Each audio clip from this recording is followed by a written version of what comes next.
Bonjour, c'est Nabil, bienvenue encore une fois sur ma chaîne YouTube. Donc aujourd'hui, on va continuer sur la série des tutoriels qu'on a fait pour une introduction à l'Arduino. Donc dans la dernière vidéo, on a vu comment piloter une LED. Donc c'était la LED qui est sur la carte Arduino et qui est connectée au pin, à la pin 13.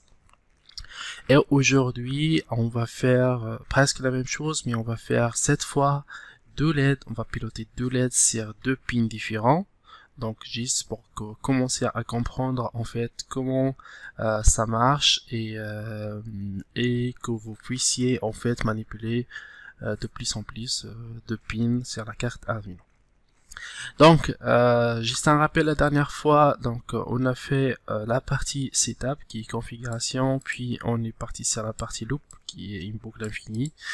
Et donc on avait dit que il fallait configurer la pin 13, donc LED built-in, c'est ce qui correspond au pin 13.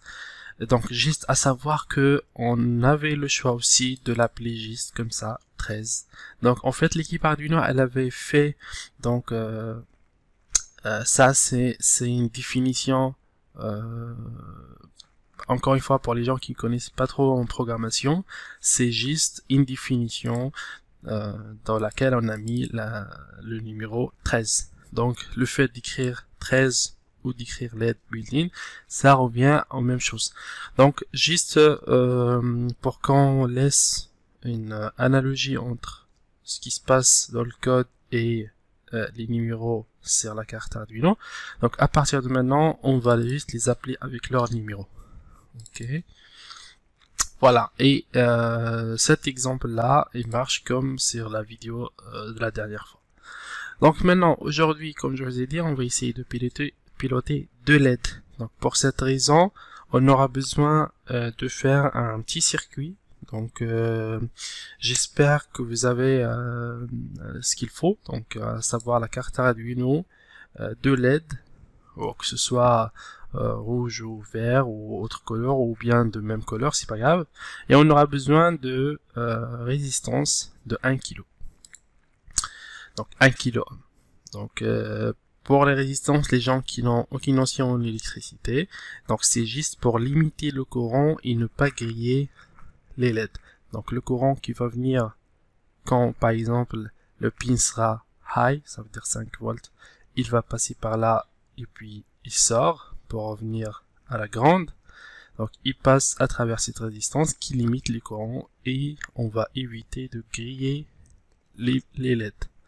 Il y a quelques LED qui peuvent marcher avec l'Arduino sans résistance. Donc au cas où vous n'avez pas de résistance, vous pourrez quand même essayer mais sans résistance, donc vous connectez directement. Donc vous avez le risque de griller la LED, mais c'est pas grave. Donc juste avant de commencer, je vais vous expliquer comment fonctionne en fait le breadboard. Donc on l'appelle breadboard, c'est sur lequel on fait des circuits de prototypage. Donc je vais vous expliquer en fait comment ça marche à l'intérieur, comment c'est organisé en fait. Alors normalement en fait on peut la diviser en deux parties principales. Il y a la partie ici, là on peut faire des petits circuits, donc des résistances, des LED, des boutons et tout.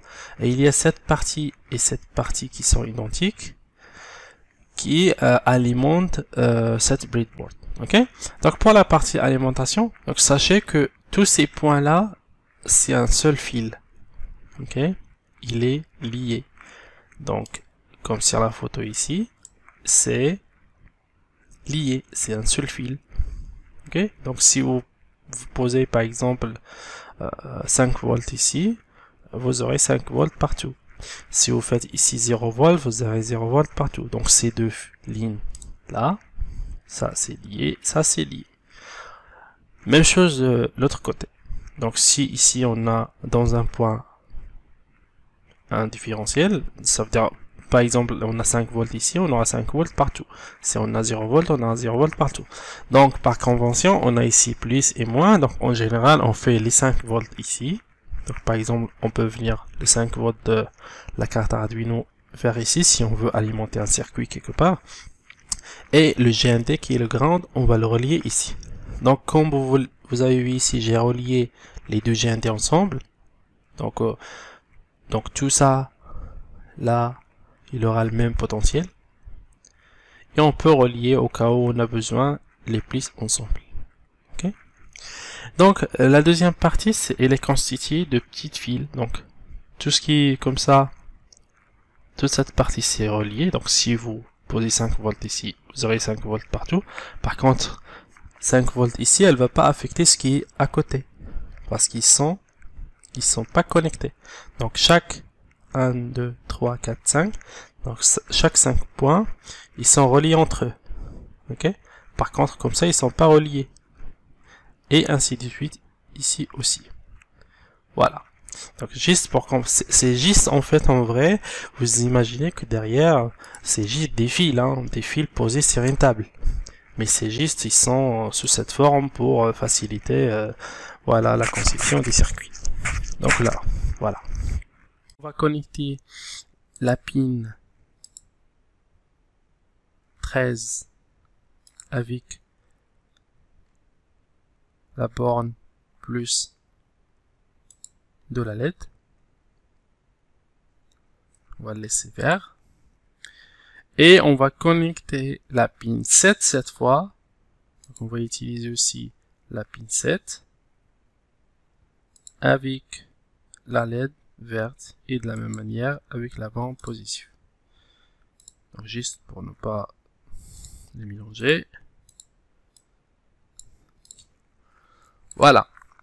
Donc ce qui se passera maintenant, c'est que quand la LED 13 par exemple passe à high, donc il y aura du courant électrique qui passera dans la borne positive de la LED, il sort par la bande négative, il passe via la résistance et il revient à la ground. La ground, elle est connectée ici, on l'avait connectée aussi ici et normalement on doit la ramener à la ground de l'Arduino. Parce que sinon, on va pas fermer la boucle et ça va pas marcher. Ok. Donc notre circuit est complet. Donc maintenant, il nous faut le code. Donc le code, déjà on a configuré la pin 13. Il faut aussi configurer la pin 7. Ok. Donc j'ai fait deux exemples juste pour que vous commenciez à comprendre comment ça se passe. Là, on va configurer 7. Tout simplement.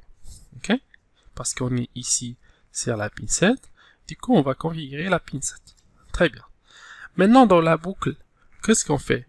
Donc là, dans la boucle, on allume.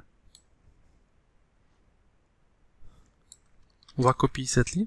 Donc ici, on avait dit qu'on allume la LED qui est connectée au pin 13. Et donc, on va copier aussi. On va allumer aussi le 7. Mais ce qu'on va faire, c'est juste pour faire un jeu de lumière, au lieu d'allumer, on va éteindre la 7. Et quand la pin, quand la LED connectée à la pin 13, elle va éteindre, on va allumer la pin 7.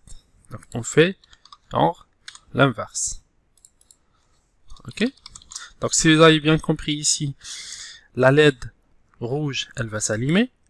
Tant que la LED verte est éteinte, et ensuite, après une seconde, c'est la LED rouge qui va s'éteindre, et c'est la LED verte qui va s'allumer, ainsi de suite. Ok? Donc, voyons la démonstration. On va flasher.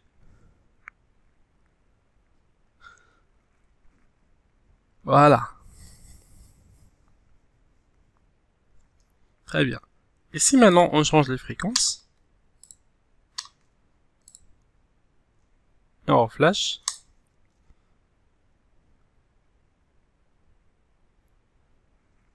voilà. Et n'oubliez pas, abonnez-vous pour recevoir les prochaines vidéos.